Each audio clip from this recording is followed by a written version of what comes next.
Hello friends, ओम श्री गणेशाय नमः। ओम नमः शिवाय। आप सभी का स्वागत है आपके अपने यूट्यूब चैनल पर। फ्रेंड्स, आज हम आपको इस वीडियो में बताने जा रहे हैं साल 2021 की हरतालिका तीज का शुभ मुहूर्त, पूजा विधि, महत्व और हरतालिका तीज के दिन दाम्पत्य सुख और विवाह में आ रही अड़चनों को दूर करने के उपाय और हरतालिका तीज की व्रत कथा के बारे में। फ्रेंड्स, वीडियो शुरू करने से पहले आपसे रिक्वेस्ट है, अगर आप हमारी चैनल पर नए हैं और आपने अभी तक चैनल को सब्सक्राइब नहीं किया है तो प्लीज़ सब्सक्राइब कीजिएगा चैनल को, साथ ही प्रेस कीजिएगा बेल आइकन को, जिससे नए वीडियो से रिलेटेड नोटिफिकेशन आपको तुरंत प्राप्त हो सके। और वीडियो पसंद आने पर वीडियो को लाइक और शेयर जरूर कीजिएगा ताकि सभी भक्तों को इस वीडियो का लाभ प्राप्त हो सके। और कमेंट बॉक्स में ओम नमः शिवाय जरूर लिखिएगा। भाद्रपद मास की शुक्ल पक्ष की तृतीय तिथि को हरतालिका तीज का व्रत किया जाता है। हरतालिका तीज का व्रत कठिन व्रतों में से एक माना गया है। हरतालिका तीज का व्रत भगवान शिव और माता पार्वती को समर्पित है। यह व्रत सुहागिन महिलाएं अपने पति की लंबी आयु के लिए रखती है। वहीं अविवाहित कन्याएं मनचाहा वर पाने के लिए यह व्रत रखती है। इस बार यह पर्व 9 सितंबर 2021 गुरुवार को है। मान्यता है कि इस व्रत को जो भी कोई पूरे विधि विधान के साथ करते हैं उसके जीवन के सभी दुख दूर हो जाते हैं। हरतालिका तीज के व्रत को लेकर मान्यता है कि इस दिन व्रत रखने से वैवाहिक जीवन में सुख और संतान की प्राप्ति होती है। धार्मिक ग्रंथों के अनुसार हरतालिका तीज का पर्व त्रेता युग से मनाया जा रहा है। इस दिन जो महिलाएं निर्जला व्रत रखती हैं उनकी सभी मनोकामनाएं पूर्ण होती हैं। पुराणों में वर्णन है कि हरतालिका तीज के दिन ही पार्वती माता की तपस्या से प्रसन्न होकर भगवान शिव ने उन्हें अपनी पत्नी के रूप में स्वीकार किया था। फ्रेंड्स, अब आइए जानते हैं हरतालिका तीज की संपूर्ण पूजा विधि के बारे में। हरतालिका तीज पर बालू रेत से भगवान गणेश, भगवान शिव और माता पार्वती जी की प्रतिमा बनाई जाती है। इसलिए पहले आप बालू रेत से इन तीनों की प्रतिमा बनाएं। प्रतिमा बनाने के बाद भगवान गणेश, भगवान शिव और माता पार्वती को एक चौकी पर स्थापित कर लें। इसके बाद उस चौकी पर एक चावलों से अष्टदल कमल बनाएं और उस पर कलश की स्थापना करें। कलश की स्थापना से पहले उसमें जल, अक्षत, सुपारी और सिक्के डालें और उस पर आम के पत्ते रखकर नारियल भी रखें। इसके बाद चौकी पर पान के पत्ते रखकर उस पर अक्षत रखें। इसके बाद भगवान गणेश, भगवान शिव और माता पार्वती को स्नान करवाएं। सभी भगवानों को स्नान कराने के बाद उनके आगे घी का दीपक और धूप जलाएं। इसके बाद भगवान गणेश और माता पार्वती को कुमकुम का तिलक लगाएं और भगवान शिव जी को चंदन का तिलक लगाएं। तिलक करने के बाद सभी भगवानों को फूल व माला चढ़ाएं। इसके बाद भगवान शिव को सफेद फूल अर्पित करें।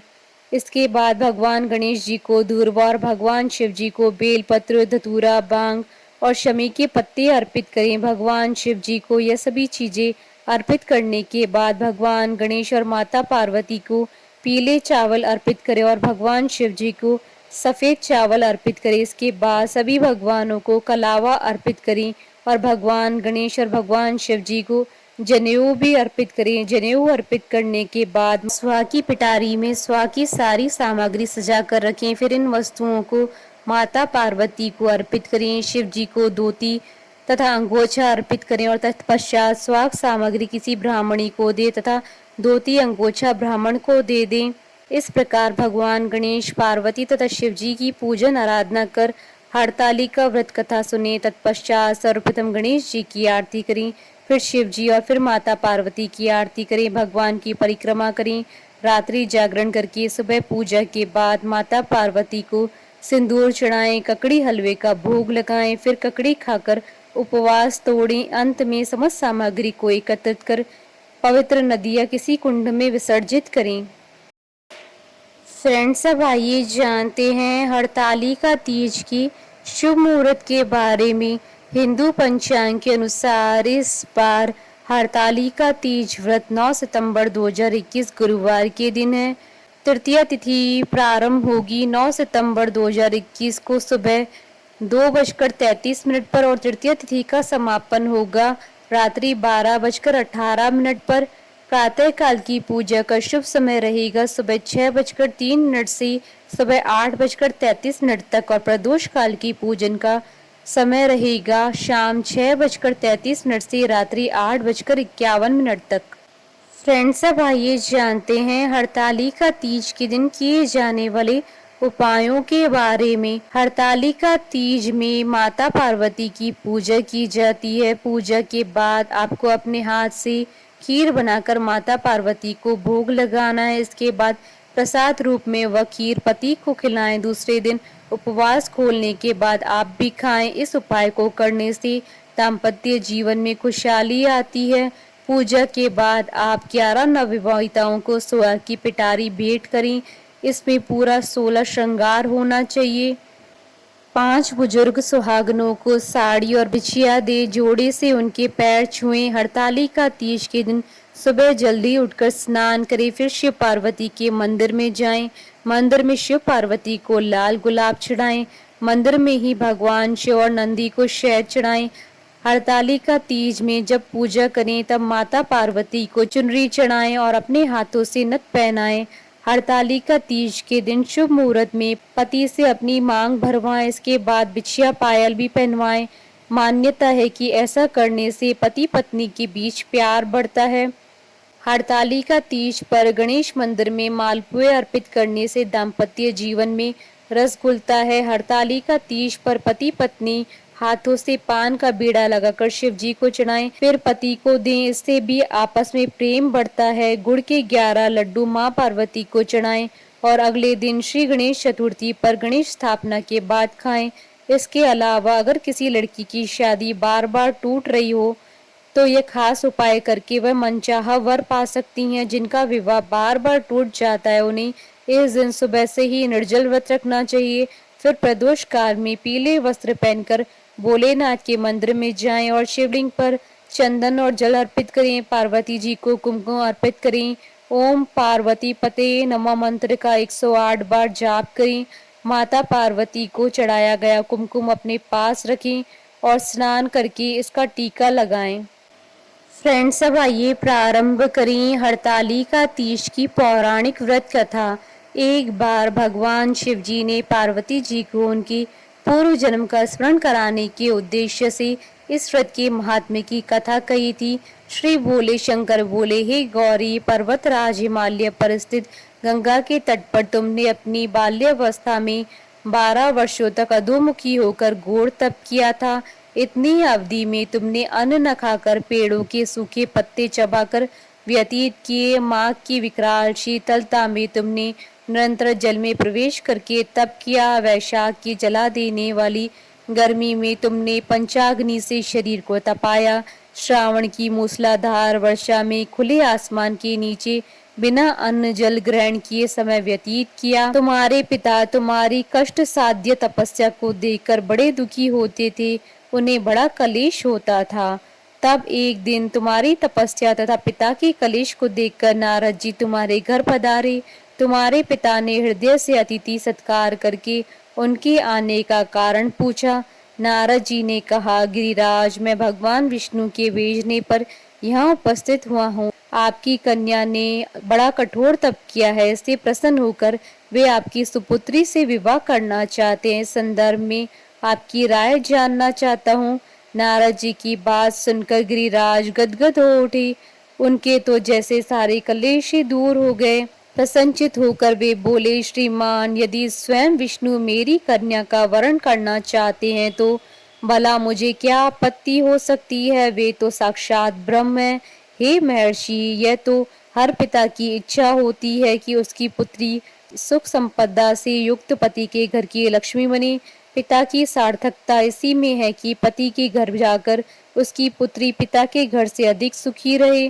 तुम्हारे पिता की स्वीकृति पाकर नारद जी विष्णु जी के पास गए और उनसे तुम्हारे ब्याह के निश्चित होने का समाचार सुनाया। मगर इस विवाह के संबंध की बात जब तुम्हारे कान में पड़ी तो तुम्हारे दुख का ठिकाना ना रहा। तुम्हारी एक सखी ने तुम्हारी इस मानसिक दशा को समझ लिया और उसने तुमसे उस विक्षिप्तता का कारण जानना चाहा।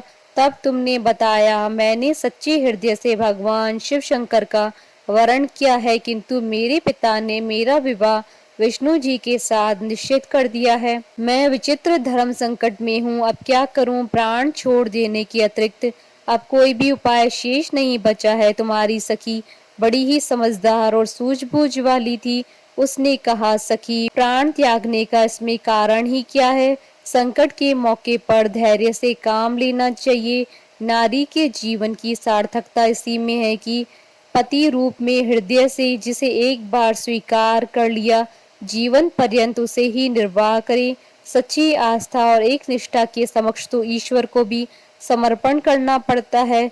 मैं तुम्हें घनघोर जंगल में ले चलती हूँ, जो साधना स्थली भी हो, और जहाँ तुम्हारे पिता तुम्हें खोज भी ना पाए, वहां तुम साधना में लीन हो जाना। मुझे विश्वास है कि ईश्वर अवश्य ही तुम्हारी सहायता करेंगी। तुमने ऐसा ही किया। तुम्हारे पिता तुम्हें घर न पाकर बड़े दुखी तथा चिंतित हुए। वे सोचने लगे कि तुम जाने कहाँ चली गई। मैं विष्णु जी से उसका विवाह करने का प्रण कर चुका हूँ। यदि भगवान विष्णु बारात लेकर आ गए और कन्या घर पर न हुई तो बड़ा अपमान होगा। मैं तो कहीं मुंह दिखाने के योग्य भी नहीं रहूंगा। यही सब सोचकर गिरिराज ने जोर शोर से तुम्हारी खोज शुरू करवा दी। इधर तुम्हारी खोज होती रही और उधर तुम अपनी सखी के साथ नदी के तट पर एक गुफा में मेरी आराधना में लीन थी। भाद्रपद शुक्ल तृतीया को हस्त नक्षत्र था। उस दिन तुमने रेत के शिवलिंग का निर्माण करके व्रत किया। रात भर मेरी स्तुति के गीत गाकर जागी। तुम्हारी इस कष्ट साध्य तपस्या के प्रभाव से मेरा आसन डोलने लगा। मेरी समाधि टूट गई। मैं तुरंत तुम्हारे समक्ष जा पहुंचा और तुम्हारी तपस्या से प्रसन्न होकर तुमसे वर मांगने के लिए कहा। तब अपनी तपस्या के फलस्वरूप मुझे अपने समक्ष पाकर तुमने कहा, मैं हृदय से आपको पति के रूप में वरण कर चुकी हूँ। यदि आप सचमुच मेरी तपस्या से प्रसन्न होकर आप यहाँ पधारे हैं तो मुझे अपनी अर्धांगिनी के रूप में स्वीकार कर लीजिए। तब मैं तथास्तु कहकर कैलाश पर्वत पर लौट आया। प्रातः होते ही तुमने पूजा की समस्त सामग्री को नदी में प्रवाहित करके अपनी सहेली सहित व्रत का पारण किया। उसी समय अपने मित्र, बंधु व दरबारियों सहित गिरिराज तुम्हें खोजते खोजते वहां आ पहुंचे और तुम्हारी इस कष्ट साध्य तपस्या का कारण तथा उद्देश्य पूछा। उस समय तुम्हारी दशा को देखकर गिरिराज अत्यधिक दुखी हुए और पीड़ा के कारण उनकी आंखों से आंसू मड़ आए। तुमने उनके आंसू पोंछते हुए विनम्र स्वर में कहा, पिताजी, मैंने अपने जीवन का अधिकांश समय कठोर तपस्या में बिताया है। मेरी इस तपस्या का उद्देश्य केवल यही था कि महादेव को पति के रूप में पाना चाहती थी। आज मैं अपनी तपस्या की कसौटी पर खरी उतर चुकी हूँ।